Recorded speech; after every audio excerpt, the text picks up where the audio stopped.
형을 피해서 도망을 가던 야곱이 베델에서 하나님을 만났습니다. 그러니까 만났다기보다는 하나님이 찾아오셔서 야곱에게 약속하시고 은혜를 주시고 또 깨닫게 하시는 은혜를 야곱이 맛봤습니다. 그 이후에 야곱의 어떤 발걸음이 처음에는 절망과 외로움이었지만은 하나님이 함께 하심, 그분의 약속, 그분이 끝까지 하시는 그 신실하심 때문에 야곱의 삶이 조금 바뀌었다라는 것들을 볼 수 있었습니다. 그래서 야곱이 삼촌의 집에 와서 자기의 욕심과 자신의 이익을 위해서는 아버지도 형도 속였던 야곱이 사랑하는 까닭에 자기의 어떤 이익보다는 사랑 때문에 14년을 거기에 투자하는, 그러니까 원래 야곱 같아서는 그런 일을 하면은 안 되죠.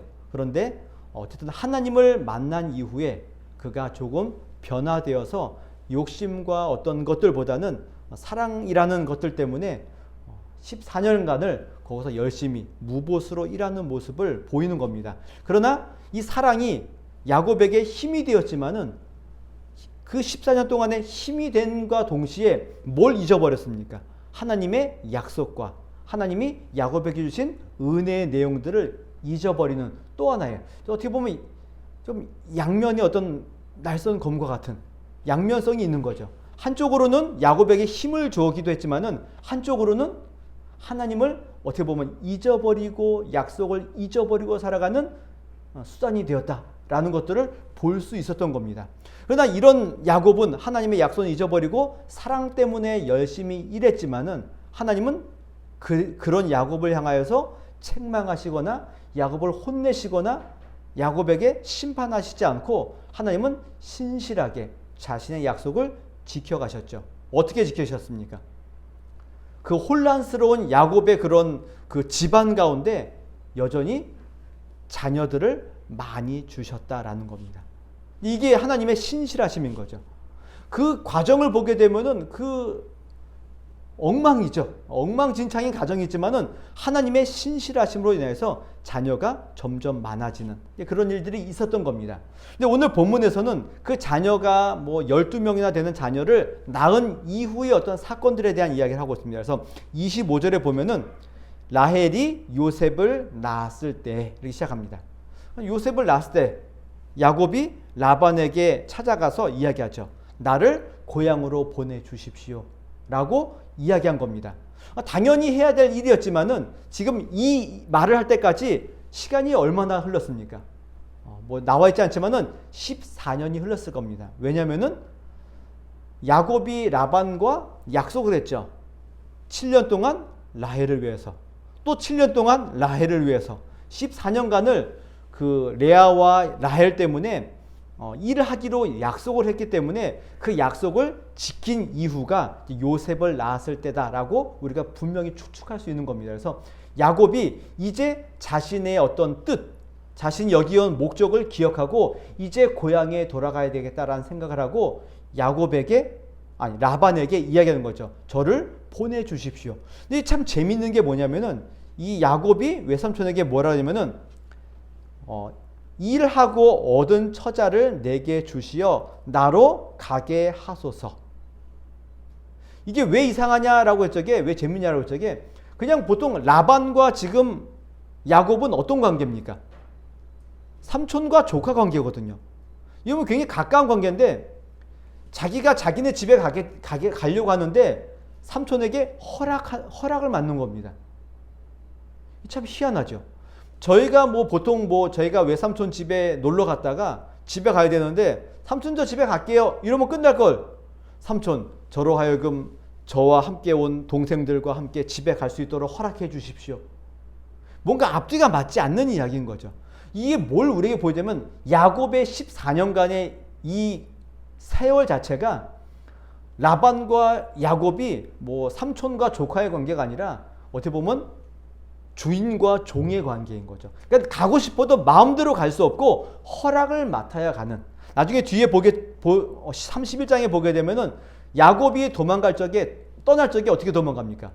라반 몰래 도망가죠. 밤중에 몰래 야반도주하는 그런 일들이 있는 걸 봤을 적에 이 야곱의 삶이 14년의 삶이 사랑 때문에 버티긴 했지만은 이게 쉬운 삶은 아니었구나라는 것들을 볼 수 있는 겁니다. 어찌됐건 이제 계약도 끝났고 삼촌에게 나를 보내주십시오. 하나님의 어떤 약속의 기억이 났기 때문에 나를 보내주십시오라고 이야기합니다. 근데 이 라반이 그 얘기를 듣자 뭐라고 이야기하면은 이렇게 얘기합니다. 라반이 그에게 이르되 여호와께서 너로 말미암아 내게 복 주신 줄을 내가 깨달았노니 내가 나를 사랑스럽게 여기거든 그대로 있어라. 내가 너 때문에 여호와의 은혜와 복을 받았다. 그리고 너가 나를 좀 존중하고 있고 나를 사랑스럽게 여기면은 가지 말고 여기에 있어라. 그 대신 내가 뭘 하겠다는 겁니까? 품삯을 주겠다. 정해라. 그동안은 뭐 때문에 일했죠? 라헬 때문에 일한 거죠. 근데 이제 앞으로 가겠다 그러니까 라반 입장에서는 지금 뒤에 나오겠지만은 야곱 때문에 소유가 많아졌고 부자가 됐거든요. 근데 이 야곱이 간다 그러니까 라반에게는 손해인 겁니다. 그래서 야곱을 회유하는 거죠. 품삯을 줄 테니 정해라. 내가 그대로 해주겠다라고 이야기하는 겁니다. 이런 라반의 제안에 야곱이 이렇게 이야기합니다. 그러면은 이렇게 품삯을 주십시오라고 이야기하거나 아니요. 그래도 내가 하나님과 하신 약속이 있고 내가 고향 땅에 가야 되기 때문에 가겠습니다. 둘 중에 하나가 되어야 되는데 야곱은 처음에 뭘 꺼내냐면은 이렇게 꺼냅니다. 30절에 보니까 내가 오기 전에는 외삼촌의 소유가 적더니 번성하여 때를 이루었으니 내 발이 이르는 곳마다 여호와께서 외삼촌에게 복을 주셨나이다. 그러나 나는 언제나 내 집을 세우리이까. 자, 내가 당신 삼촌을 위해서 열심히 일했고 하나님이 내가 가는 곳마다 복을 주셔서 지금 큰 소유가 되지 않았습니까? 지금 처음에는 적었는데 지금은 때를 이루지 않았습니까? 근데 나는 뭐라는 겁니까? 아무것도 없다는 겁니다. 나는 언제 내 집을 세우겠습니까? 나는 언제 나의 소유를 갖고 나의 처자식들을 먹여 살리겠습니까? 이겁니다. 뭐 제가 설명하지 않았지만은 야곱에게는 지금 가족 구성원이 어떻게 되어 있나요? 어찌됐건 간에 뭐 처첩을 합해서 아내가 4이고 자녀가 12인 겁니다. 이 4명의 아내와 12명의 자녀를 먹여 살리려면은 엄청난 소유가 필요하죠. 근데 지금 야곱에게는 가지고 있는 소유가 있습니까? 없습니까? 14년 동안 열심히 일한 결과가 뭐밖에 없죠? 레아와 라헬인 겁니다. 이걸 위해서 14년간 일했고 자기의 소유는 아무것도 없습니다. 그러니까 삼촌에게 얘기한 거죠. 나는 언제 내 집을 세웁니까? 나는 언제 내 소유를 갖습니까? 약간 뭐랄까 계약에 있어서 우위를 점하기 위해서 야곱이 뭔가 앞에 서론을 까는 거죠. 어떻게 보면 약간 보험을 드는 듯한 느낌인 거죠. 내가 이렇게 열심히 일했고 나는 아무것도 없습니다. 라고 먼저 딱 꺼냅니다. 그리고는 그 다음에 이렇게 이야기를 합니다. 오늘 31절의 중간에 보면은 외삼촌께서는 내게 아무것도 주시지 않아도 나를 위하여 이 일을 행하시면 내가 다시 외삼촌의 양떼를 먹이고 지키리이다. 그러니까 외삼촌은 어떤 품삯을 주더라도 야곱을 붙들고 싶은 겁니다. 근데 야곱은 뭐라 그러죠? 아무것도 안 주셔도 됩니다. 이겁니다. 그러니까 앞에서는 라반이 내가 품삯으로 뭘 주냐? 라헬을 주십시오. 내가 품삯으로 뭘 줄까? 아무것도 안 줘도 됩니다. 라반의 입장에서는 어땠을까요? 완전 너무 좋은 거죠. 너무 좋은 거죠. 아무것도 안 줘도 됩니다. 그러나 이거 하나만 해 주십시오라고 얘기합니다. 그게 뭐냐면은 32절에 외삼촌의 양떼 가운데 아롱진 것, 점 있는 것, 검은 것, 염소 중에 점 있는 것, 아롱진 것, 이것은 누구 거라는 겁니까?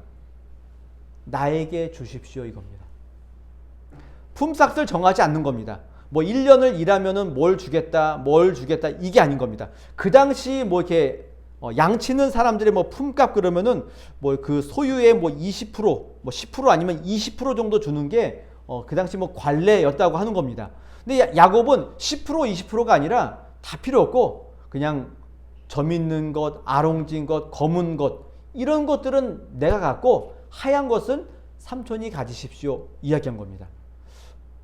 우리가 이렇게 상식적으로 봤죠. 이게 양들 가운데 점 있는 것, 아롱진 것, 검은 것 보셨습니까? 혹시? 뭐 저희가 지난번 그 수련회 때 양떼 목장에 갔는데 혹시 그런 거 보신 적 있으십니까? 다 하얀색만 있지 뭐 아롱진 것, 점 있는 게 있지 않다는 겁니다. 그러니까 이거는 어찌 보면은 말도 안 되는 이야기를 지금 누가 하고 있는 겁니까? 야곱이 하고 있는 거죠. 라반 입장에서는 어떻습니까? 너무 좋은 거죠. 이거는 상식적으로 이런 확률은 거의 없습니다. 그러니까 라반도 너무 좋은 거죠. 그래? 그러면 우리 그렇게 하자. 우리 그렇게 하자. 그렇게 이야기를 지금 누가 했다고요? 라반이 한 거예요. 라반이면 너무 좋은 거죠. 그런데 이 라반이 얼마나 욕심이 많은지 그냥 놔둬도 검은 것, 아롱진 것, 점 있는 것이 있을 확률이 있습니까? 없습니까? 없죠. 없는데 오늘 본문의 34절에 보면은 이렇게 라반이 이르되 내가 내 말대로 하리라. 서로 이제 계약이 성립됐죠. 성립됐습니다. 그리고는 35절 보니까 그날에. 그날은 언제입니까? 지금 야곱이 품삯을 정하고 라반도 인정한 그날에 라반이 뭘 합니까? 자기의 염소와 양떼 중에 얼룩 있는 것, 점 있는 것, 아롱진 것, 점 있는 것, 검은 것 다 골라내서 누구에게 줍니까? 자기 아들들에게 맡기고 어디로 또 보내죠? 3일 길을 멀리 보내서 야곱과 분리시키는 거죠. 그럼 야곱에게는 뭐만 있습니까? 하얀 것만 있고 자기 아들들에게는 검은 것, 아롱진 것 이거를 다 줘버린 겁니다. 그러면 지금 야곱이 치는 양떼 가운데 검은 것, 아롱진 것, 뭐 점 있는 것이 나올 확률이 있습니까? 없습니까? 전혀 없죠. 라반이 아주 발빠르게 골라내고 멀리 보내서 확률상 도저히 그런 것들이 나올 수 없게 지금 만들어버린 겁니다. 자, 이런 걸 봤을 적에 지금 야곱의 마음은 뭐죠? 자기의 집을 세우고 싶은 겁니다. 자기의 소유를 많게 하고 싶은 겁니다. 근데 야곱의 이 제안은 좀 상식적이지 않아 보이는 겁니다. 그럼 왜 이런 이야기를 했을까라고 했을 적에 야곱의 마음에는 뭐가 있는 거죠? 지금 하나님의 약속이 지금 마음에 있는 겁니다. 약속이 있는 겁니다. 이 일은 상식적으로는 맞지 않습니다. 그러나 야곱은 하나님이 지금까지 14년간 자기 때문에 라반의 집에 복을 주심을 기억했고 또 이미 하나님께서 베델에서 약속하셨죠. 내가 너를 여기에 돌아오기까지 너와 함께 있겠다. 그리고 너에게 많은 것들의 소유를 너에게 주겠다라고 하신 약속이 있기 때문에 야곱은 그 일을 어찌 보면 시험하고 있는 거죠. 시험하고 있는 겁니다. 그 일을 그래서 이 약속을 라반과 했고 라반과 서로 인정하면서 헤어진 겁니다. 근데 우리가 읽진 않았지만은 뒤에 37절부터 43절까지 보게 되면은 헤어진다. 라반은 그런 일이 일어나지 않도록 다 골라냈죠. 일을 베풀었죠. 그럼 야곱은 뭐 합니까? 라반은 라반대로 수를 쓰고 있고 야곱은 야곱대로 또 수를 쓰고 있죠. 뭐 37절 보면은 버드나무, 살구나무, 신풍나무, 뭐 푸른 가지를 가져다가 껍질을 벗겨 흰 무늬를 내고 여러 가지 일을 많이 하죠. 뭐 물 먹으러 새끼를 뵐 적에는 뭐 곁에 두고 안 두고 여러 가지 일을 합니다. 우리 이걸 보면서 야곱이 이게 뭐지? 이게 유전학적으로 맞나? 뭐 우리는 막 생각할 수 있죠. 근데 이거는 중요하지 않은 겁니다. 뭐 신풍나무냐, 뭐 버드나무냐, 여기에 뭐가 있냐, 뭐 얼룩무늬 이게 뭐가 마주보고 이게 무슨 의미가 있냐? 이게 중요한 것이 아니라는 겁니다. 유전학적으로 야곱이 뭘 알았느냐 이게 중요한 것이 아니라 여기에 뭐가 있다고요? 하나님의 은혜가 아니고서는 이런 일이 일어날 수 없다는 것들을 기억하셔야 되는 겁니다. 그러나 야곱은 하나님을 약속을 의지했고 하나님의 뜻에 또 하나님의 함께 하심을 복주심을 기대하고 이 약속을 했지만은 그의 마음에는 그래도 뭐가 남아 있습니까? 여전히 불안함이 남아 있어서 자신이 14년 동안 했던 또 경험했던 그 모든 것들을 동원해서 지금 뭐랄까 이거를 노력하고 있는 거죠. 뭐 어찌 보면 계략을 쓰고 있는 것이고 자기가 있는 경험들을 다 살려서 어찌됐건 할 수 있는 모든 방법을 지금 동원하고 있는 겁니다. 하나님의 약속도 의지하고 있고 자기의 지혜와 자신의 경험도 한피같이 붙들고 지금 열심을 내고 있는 누굴 보는 겁니까? 야곱을 보는 거죠. 그러니까 신앙도 있는 것처럼 보이고 뭐도 있는 겁니까? 자기의 지혜와 자기의 계략도 같이 쓰고 있는 야곱을 보는 겁니다. 그러나 어찌됐건 간에 마지막에 뭐라고 되어 있나요? 43절에 보면 이에 그 사람이 매우 번창하여 양떼와 노비와 낙타와 나귀가 많았더라. 이 많아짐 때문에 라반과 그의 아들들의 시선이 야곱을 향하여서 조금 불편하게 조금 다른 안목을 가지고 야곱을 보게 되는 결과를 낳게 되는 겁니다. 그러니까 라반이 아무리 수를 쓰고 야곱이 아무리 수를 썼다 할지라도 그 모든 것들을 다 뛰어넘어서 역사하시는 분은 누구신 겁니까? 하나님이시다. 이거를 저와 여러분들이 보셔야 되는 겁니다. 야곱은 하나님의 약속을 잊어버리고 사랑 때문에 14년간을 열심히 일하죠. 근데 그 안에서 누가 있는 겁니까? 하나님의 약속이 신실하게 이행되어지고 있죠. 야곱은 자기의 소유를 얻기 위해서 열심을 내고 계략을 쓰고 열심히 일을 하지만은 그 안에 뭐가 일하고 있죠? 하나님의 약속은 신실하게 일하고 계시다 이겁니다. 사랑과 자기의 소유 때문에 열심을 내었던 야곱. 그러나 하나님은 그 모든 일 가운데 하나님의 약속을 야곱에게 신실하게 이행하시는, 야곱을 혼내시거나 야곱을 저주하시거나 야곱에게 책망하신 하나님이 아니라 자신의 약속을 신실하게 이행하시는 하나님을 보고 있는 겁니다. 그러면 생각해 보셔야죠. 그러면 야곱이 하란에서 열심히 일했던 몇 년입니까? 20년은 무슨 의미가 있냐 이겁니다. 야곱의 어떻게 보면 자기의 계략과 술수 가운데서도 하나님은 여전히 신실하게 일하셔서 그 일하신 겁니다. 그럼 그 20년 동안 야곱은 그냥 자기의 일만 열심히 한 것으로 끝나는 것인가? 성실하게 정말 일한 것으로 끝인 것인가? 이겁니다. 그렇지 않다 이겁니다. 그럼 하란에서의 20년은 어떤 의미가 있냐라고 저게 세 가지 의미가 있습니다. 첫 번째로는 야곱이 자신이 행한 일에 대한 일을 동일하게 겪고 있는 겁니다. 쉽게 얘기하면은 인과응보의 세월을 지금 보내고 있는 겁니다. 야곱은 형을 속였죠. 아버지를 속였습니다. 그냥 대놓고 속였죠. 그런데 지금 야곱이 하란에 와서 누구에게 속습니까? 라반에게 속죠. 아버지가 묻죠. 네가 에서가 맞냐? 그러더니 야곱은 에서처럼 변장하고 아버지에게 제가 에서가 맞습니다. 대놓고 거짓말했죠. 그런데 야곱이 어떻게 속임을 당합니까?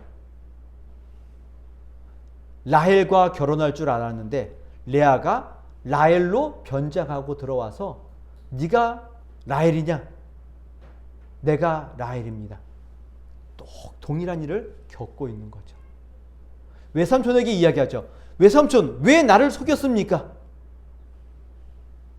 당신이 내가 족하고 당신은 삼촌인데 내가 열심히 일했는데 왜 나를 속였습니까? 삼촌에게 따져 물었죠. 뭐가 연결됩니까? 너는 내 동생이고 너는 내 아들인데 왜 나를 속였냐? 이삭과 에서의 외침과 동일하게 겹쳐지는 상황인 겁니다. 야곱이 깨달았겠죠. 자기도 이야기하면서 내가 부모님을 속일 때 이런 마음이었구나. 이런 기분이었겠구나. 레아가 라헬하고 속이고 자기에 들어왔죠. 이 일이었구나. 야곱이 깨닫는 거죠. 하나님께서는 심는 대로 거두게 하시는 분이구나. 이 사실을 20년간 깨달았다는 겁니다. 이게 첫 번째 하란에서 20년의 야곱의 시간인 겁니다. 두 번째로는 이 일을 통해서 자신의 그 악함과 자신의 그 거짓말을 깨닫게 되는 시간이었던 겁니다. 뭘 통해서 깨닫나요? 라반을 통해서 깨닫죠. 그러니까 자기보다 더 악랄하고 자기보다 훨씬 더 거짓말에 능하고 속임에 능한 라반에게 자신이 속는 겁니다. 우리가 보통 드라마나 이런 뭐랄까요, 그 영화 이런 데 보면은 나쁜 사람이 나오는데 그 나쁜 사람이 누구한테 당합니까? 더 나쁜 놈한테 당하는 거죠. 그제서야 자신의 잘못을 막 깨닫고 내가 이랬구나 이런 거 많이 보셨지 않습니까? 지금 야곱이 그런 상황인 겁니다. 자기는 그냥 축복 얻기 위해서, 장자권 얻기 위해서 그냥 속이는 데 끝났는데 라반은 어떻습니까? 한술 더 떠서 자기의 이익을 위해서 누구도 팔아먹습니까? 자기의 딸들도 이용하고 팔아먹는 라반을 만나는 겁니다. 그제서야 야곱이 내가 이런 사람이었구나. 내가 이런 사람이었구나. 깨닫고 자신을 약간 다듬어가는 그런 시간을 지금 갖고 있는 겁니다. 그러니까 어찌 보면은 자기보다 더 나쁜 사람을 통해서 이 일을 하고 있는 거죠. 이건 좀 약간 사이즈적인 이야기는 하지만은 오늘 저와 여러분들 마찬가지인 겁니다. 내 주변에 나를 힘들게 하고 나를 괴롭히는 사람이 있다면은 그 사람이 나를 뭐 하는 사람이라고요? 연단시키고 나로 하여금 다듬게 하시고 나를 훈련시키는 도구이구나라고 생각하셔도 되는 겁니다. 라반에게 당한 그 20년이 야곱에게는 괴롭고 힘든 시기였지만은 그 라반을 통해서 야곱이 연단되고 또 다듬어지고 훈련받는 그런 어찌 보면 도구였다라고 이해를 할 수 있다는 겁니다. 이게 20년간 야곱이 지낸 20년간의 또 하나의 의미가 여기에 있습니다. 마지막 세 번째, 제일 중요한 것은 여기에 있습니다. 하나님이 야곱을 지키고 계시구나. 하나님께서 야곱과 함께 하시는구나. 자신과 함께 있구나. 이거를 지금 깨닫는 시간이 되었던 겁니다. 31장에 보면은 3절에 이런 표현이 있습니다. 여호와께서 야곱에게 이르시되, 지금 이 상황이 어떠냐면 야곱의 소유가 많아져서 하나님께서 야곱에게 복을 줘서 라반보다 훨씬 더 많은 소유를 갖게 되자 라반과 그의 아들들이 야곱을 보는 시선이 달라졌어요. 그리고 야곱이 더 이상 여기 있기 힘들구나라는 그 순간의 이야기인 겁니다. 하나님께서 야곱에게 이르시되 내 조상의 땅, 내 족속에게로 돌아가라. 내가 너와 함께 있으리라 하신지라. 지금 뭘 말씀하시는 겁니까? 베델에서 하신 하나님의 약속, 야곱이 가져야 될 사명을 다시 한번 확인시키는 장면인 겁니다. 또 5절 후반부에 보면은 그러할지라도 내 아버지 하나님은 나와 함께 계셨느니라. 또 7절에도 보면은 그러나 하나님이 그를 막으사 나를 해치지 못하게 하셨으며, 그리고 13절에 보면은 나는 베델의 하나님이라. 내가 거기서 기둥에 기름 붓고 거기서 내게 서원하였으니 지금 일어나 이곳을 떠나서 내 출생지로 돌아가라 하셨느니라. 지금 하나님이 말씀하시고 야곱도 깨닫는 일이 이겁니다. 내가 너와 약속하지 않았느냐? 내가 너와 함께 있지 않았느냐? 너가 서원하지 않았느냐? 떠나라. 야곱도 그러죠. 하나님이 나와 함께 하셨다. 라반은 나에게 속였지만은 하나님이 그를 막으사 나를 해치지 못하게 하셨다. 야곱이 깨닫는 거죠. 하나님은 신실하시구나. 나의 이런 사랑과 나의 소유를 위해서 살았던 20년 동안 하나님은 나를 버리지 않고 나와 함께 하셨구나라는 것들을 깨닫게 되는 겁니다. 그리고는 나중에 라반이 쫓아와서 야곱을 해코지 하려고 쫓아왔지만은 하나님이 그 밤에 라반에게 찾아와서 그를 건드리지 말아라. 선악간에 아무 말도 하지 말아라 라고 이야기하고 야곱과 만나자 야곱이 라반에게 마지막에 이렇게 얘기합니다. 31장 42절에 우리 아버지의 하나님 아브라함의 하나님 곧 이삭이 경외하는 이가 나와 함께 계시지 아니하셨더라면 외삼촌께서 이제 나를 빈손으로 돌려보내셨으리다마는 하나님이 내 고난과 내 손의 수고를 보시고 어젯밤에 외삼촌을 책망하셨나이다. 그러니까 지금 여기까지 하나님이 나와 함께 하셨다라는 것들을 확인하는 순간인 겁니다. 내가 고난, 그 다음 나의 수고, 이 모든 것들 가운데 하나님이 나를 빈손으로 돌려보내지 않고 여기까지 나를 인도하셨다라는 것들을 경험했던 겁니다. 이게 야곱이 하란에서 20년 동안 있었던 일인 겁니다. 처음에는 그냥 형에게 죽지 않기 위해서 잠깐 도망하고 거기에서 아내를 놓고 돌아올 일이었는데 거기에서 사랑과 자기의 소유 때문에 20년간의 세월을 허비하는 시간이었던 겁니다. 어떻게 보면 허비한 게 맞는 거죠. 그러나 실제로는 허비한 것이 아니라 그 안에서 하나님의 신실하심과 하나님의 은혜와 하나님이 함께 하심을 확신하고 돌아오는 시간이 되었다는 겁니다. 나의 이런 연약함과 이런 가운데도 하나님은 나를 붙드셨구나. 이거를 경험하고 돌아오는 시간이었던 겁니다. 인간적인 면으로 봤을 적에, 신앙적인 면으로 봤을 적에 20년간의 야곱은 신앙생활을 제대로 했겠습니까? 제가 봤을 적에 그냥 사랑 때문에 버티고 자기의 소유, 처자식 먹여 살리기 위해서 소유 때문에 버텼던 20년이지만은 하나님은 이런 야곱을 그냥 손해보게 하지 않고 그러한 가운데서도 그의 믿음과 신앙을 자라게 하시고 하나님과의 관계를 회복시키시는 과정으로 쓰셨다 이겁니다. 그런 면에 있어서 야곱의 20년은 헛된 세월이 아니라 하나님이 사용하시고 훈련시키시고 연단하셨던 귀한 세월이다라는 것들을 알아볼 수 있는 장면인 겁니다. 오늘 나중에 뒤에 보게 되면은 요셉도 마찬가지죠. 형들에게 팔려서 애굽에 종살이하고 감옥에 갇혔던 그 시간이 어찌 보면 헛된 시간처럼 보이지만은 그 세월이 나중에 뭘 만드는 겁니까? 총리가 되어서 애굽 전체를 다스리는 밑거름이 되는 시간이었다는 겁니다. 오늘 저와 여러분들의 시간도 헛된 시간이 하나도 없다는 겁니다. 허비한 시간이 하나도 없다는 겁니다. 저도 가끔은 그런 생각을 합니다. 예전에 학교 다닐 적에 좀 더 열심히 공부할 걸 이라는 생각을 합니다. 그때 좀 열심히 안 했던 것, 더 열심히 안 했던 것이 항상 후회가 됩니다. 그러면 이 생각하는 거죠. 그럼 다시 학교 가면 잘할까? 잘할까요? 못할까요? 뻔합니다. 이거는 그냥 여담이긴 하지만은 제가 같이 이렇게 책 읽고 모임하는 그 목사님들이 몇 분 있는데 그분들하고 책 읽고 공부하다가 이번에 좀 다른 방식으로 해가지고 제가 다니던 학교에 청강, 그러니까 내년에 어떤 일 때문에 좀 준비하면서 청강을 좀 할 일이 있어서 청강했던 겁니다. 그 청강할 적에 어떤 마음이 들면 그래 이번에는 이렇게 좀 열심히 공부해서 이렇게 해야지라고 다짐을 하고 갔는데 어땠을까요? 똑같습니다. 똑같은 겁니다. 그러나 그렇다 할지라도 그 시간 자체가 허비되지 않는다는 겁니다. 하나님은 우리가 보기에는 허비함이지만 하나님 보시기에는 절대 허비함이 없이 우리를 이끌어 가신다라는 겁니다. 이거를 오늘 기억하셨으면 좋겠습니다.